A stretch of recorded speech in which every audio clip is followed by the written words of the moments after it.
Hi, I'm Beth Misner, and together with Lindsay Mitchell, I am co-creating Healing in Your Hands, a new video program that we're putting out to help people process extreme times of stress and trauma, like what we're going through as a worldwide community right now. And Lindsay, do you want to say anything more about Healing in Your Hands? Sure. So we wanted to design Healing in Your Hands as a virtual program for people who have kids, are at home, have busy lives, and are looking for simple tools that they can use daily to retrain their acute stress response and find some peace and ease in their lives. So we have come together and created this program using mental exercises and Qi Gong and fun activities for you to do with your kids. So I'm so excited about this, and there is a link below if you do want to sign up for the Healing in Your Hands waiting list. And speaking of Qigong, we have a really special guest with us to do this interview today, Master Samuel Barnes, and I've been training with Samuel for almost 16 years now. Hi, Samuel. Hi there, Beth. How are you? Welcome, welcome. I'm doing fabulous. Thanks to you two wonderful people, that's for sure. We have decided to incorporate some of the principles of Qigong because it's really accessible and it's something that's becoming more and more well known and referred to and utilized in comprehensive medical treatments and treatment centers, but just for the general population as well. It's kind of the new yoga, if you could say so, because more and more people are learning about it. And so we're calling our program Healing in Your Hands, and I think that that's a really interesting concept that plays well over into Qigong, because the hands are literally what's used as instruments of healing. So would you mind starting us out by explaining how we work with the hands in Qigong? And that question is to me, yes? Yes, sir. Okay, yes, great. You are the expert. Yeah. First of all, so grateful to be here. Thank you, Beth. Thank you, Lindsay. So grateful to be able to share about this ancient healing art, this indigenous healthcare system of China that's still so very overflowing throughout China and throughout the world now because of things like what we're doing here today and what each and every one of you are doing. And Qigong's so very simple, so easy. And when we're talking about the hands are so pivotal in doing one part of Qigong. There's actually 4 parts of Chinese medicine: acupuncture, herbs, Qigong, moving Qigong like broad prescription sets. And then there's Qigong massage, or being able to send the energy out with the palms through the Laogung points, with the fingers, and all different varieties. There's so many techniques. And so Healing in the Hands is a great title. And when we start focusing on what the hands can do and what they do for us when we're really starting to focus in our Qigong practice is so very, very important. So the aspect of the energy flowing through the hands and critical points is something that if the practitioner or the person that's just a lay person starting to use it can start to use another aspect of Qigong that's so very powerful. And of course, we know the Qi. We've all talked about the Qi, and we can talk about that in a little while, but the mind is the most powerful player in healing and Qigong. And so when we're thinking about the hands, we know a little bit about it, and the Qi is flowing naturally through certain points. Then we have our mind on it, and then that magnifies it and makes it much more powerful and potent in its ability to transform the energy that may not be feeling so good at this time. Yeah. Wow. Yeah, that is so powerful. And I like how you bring in the mind. I think a lot of times people thinking of Qigong think, oh, it's just energy transfer. It's just this energy shift. But where our focus goes, energy flows, right? We've heard that saying again and again. So focusing on the hands, I love that. And so in your experience, Samuel, how have you found that, you know, times where we're just stressed out, times that are uncertain, you know, that uncertainty is just so prevalent in our lives. how have you found Qi Gong to be a simple go-to practice for those periods of time? Each and every person that I work with always learns a technique or many techniques to do what really is the center of why we have anxiety, or why the fear is flowing up through us in all its different forms, through the emotional disorders that are fear-based energy, anxiety being one of them. And everybody grabs a way of stopping and becoming still. Stopping and becoming still, because the activity of that anxiety, that's happening as energy, as the emotional disorders or the fear-based energy are happening, is because of the main reason is the mind in its movement, either in the past or the future. And when we can get that stop and become still using Qigong, then all of a sudden we're not in the past or the future. We're in the present moment. And now we start from that point. And if we have to stop and become still 20 times every 60 seconds, then that's what we need to do at first. So learning techniques to stop and become still, the busy activity of the mind, getting to the place, that place where we understand the origin of what's happening as our emotional experience. Energy and motion, emotion. So energy and motion is really defining our life experience. Our emotions define our life experience. So if we can get in alignment with our inherent emotions, our love-based emotions, from the original programming, from the Taoist perspective, we have this original programming of our mind that's inherent emotions. And then we have the acquired mind, and that's the mind from our past physical and emotional experiences. And those past physical and emotional experience, if they're trauma, then all of a sudden we have these reaction points in the mind, which is really the source of what's happening in these emotions. And these emotions are coming out through the windows of the mind. The windows of the mind are the 5 yin organs. And the foundation of Chinese medicine is these 5 yin organs: the lungs, the heart, the spleen, the liver, the kidneys.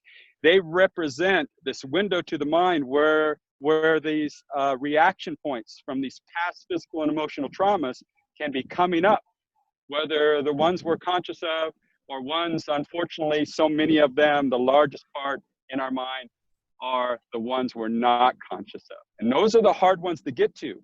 But the ones to get to that we know about, then we just stop and become still. Use a Qigong technique, using the body, breath, mind focus, of course, because we decided to stop and become still. We were alert that way. And then maybe some movement too. So when we're starting to move insightfully through movement, breath, and mind focus, then all of a sudden we have this place where we have relief, and we can move from our authentic, or that inherent aspect of our being. Can you say just a little bit more, Samuel, about how to use Qigong to address past trauma, how it gets stored in the body, and how do you recommend using Qigong to help release that? Well, it comes from the insight, and the 5-element theory, or the 5-phase theory of Chinese medicine, is not hard to understand or learn the basic components. All the 5 yin organs, as I was just alluding to, are the windows to the mind. And those organs have inherent emotions that are naturally programmed there from our original mind programming. And they also have the emotional disorders, the fear-based energy, and they resonate in these 5 yin organs. So when we know where these fear-based emotions are, like self-doubt in the spleen, or anger in the liver, we know, okay, now we can go there because we're feeling this emotion. And now we can go and start transforming it, because it gets back to just basic science. Science is that all the energy that's ever been is still here right now. It can't be hurt or destroyed, always has been, always will be, but it's always changing. It's always changing.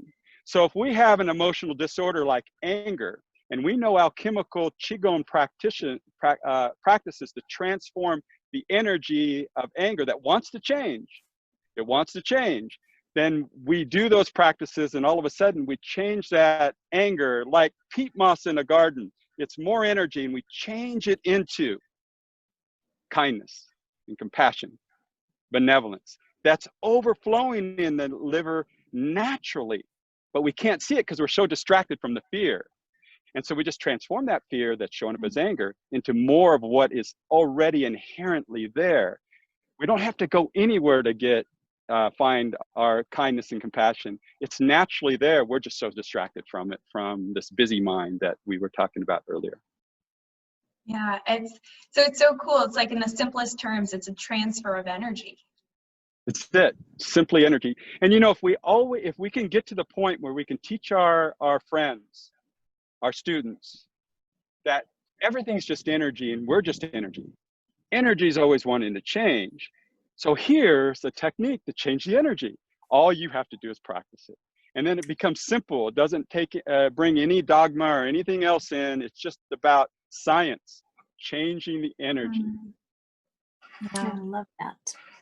Yeah, that's cool. And being able to come back to the science of it, the science of energy is critical to kind of understanding and to moving forward. So with Qi Gong, you know, how is that different from maybe Tai Chi or acupuncture? I know you mentioned it's sort of a subset of acupuncture, but how can you kind of differentiate Qi Well, Gong?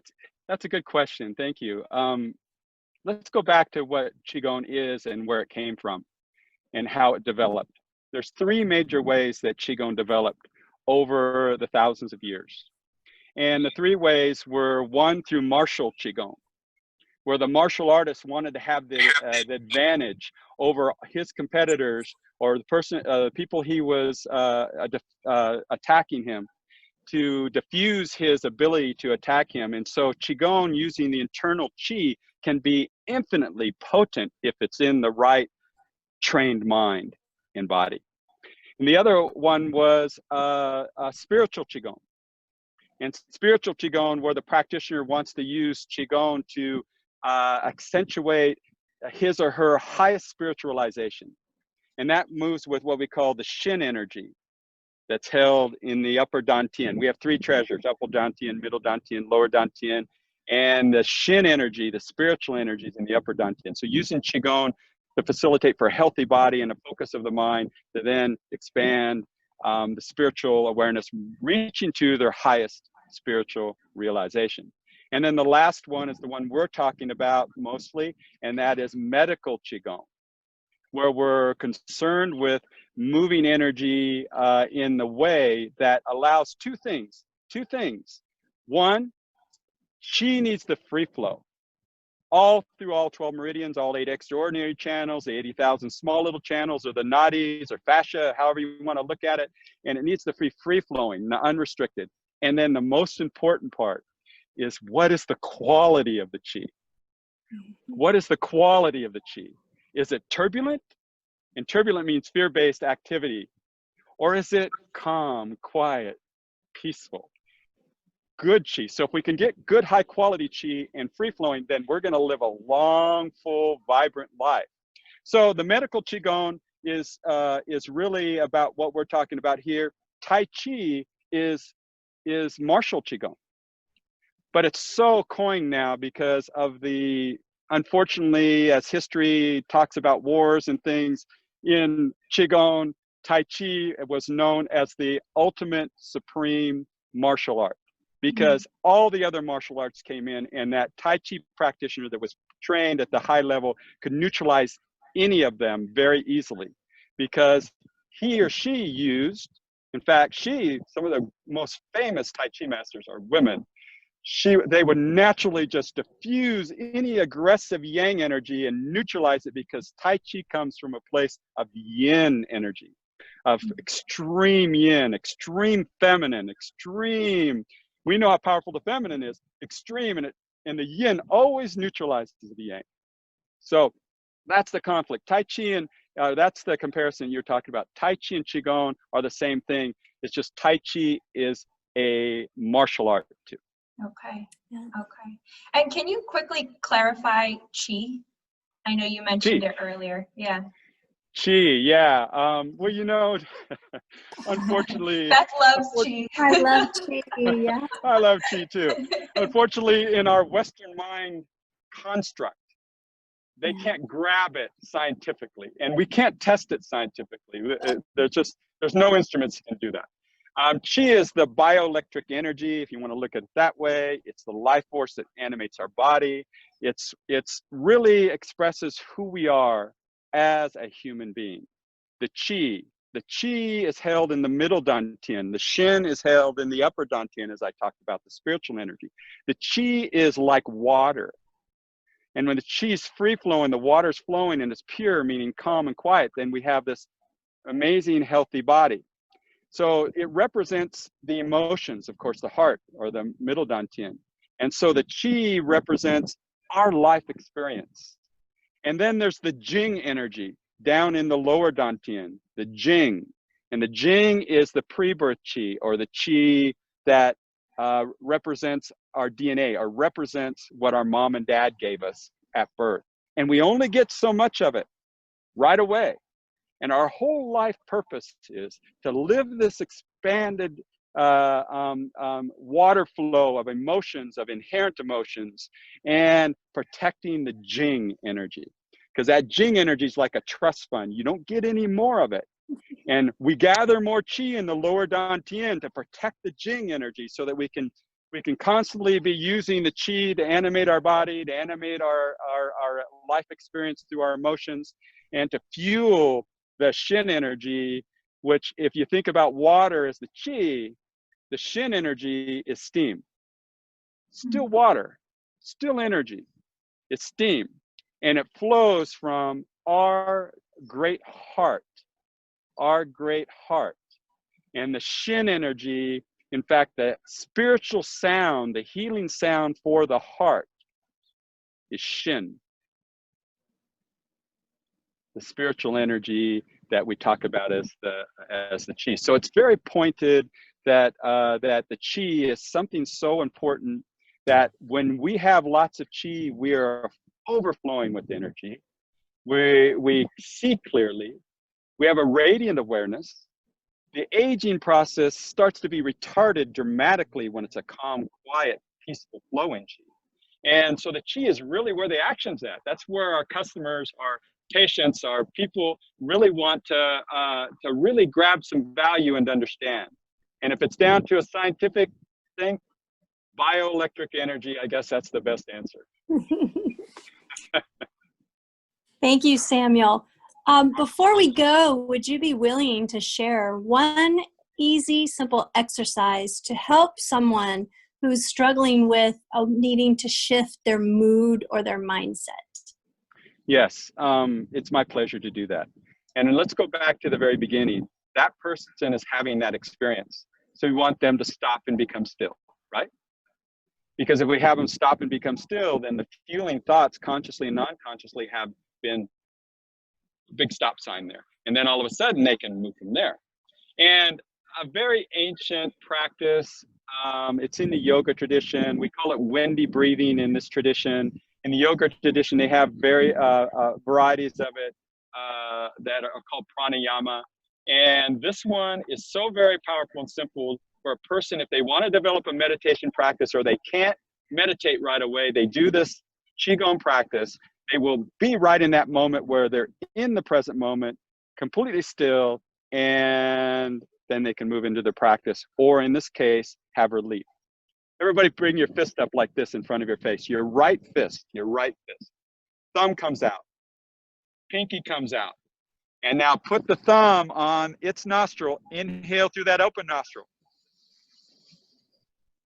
Hold your breath. Let the pinky close off its nostril. Exhale through that nostril. Switch nostrils again. Inhale.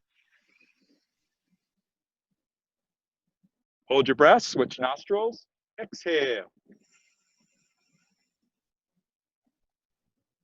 Switch nostrils. Inhale. Hold your breath. Switch nostrils. Exhale. Now inhale through the nostril. You just exhaled. Hold your breath, switch nostrils, exhale.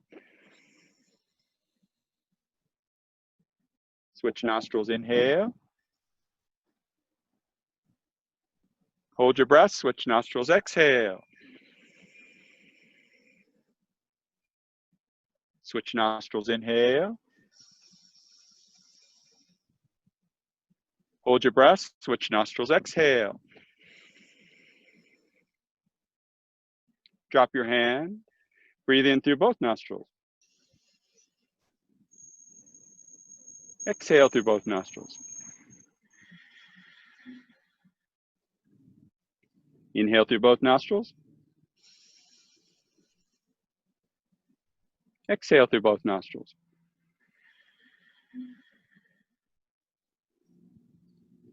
Inhale through both nostrils. Exhale through both nostrils. Then move to a natural breath. Close your eyes for just a moment. And then become grateful and thankful. Just become grateful. Grateful for your family. Grateful for your friends.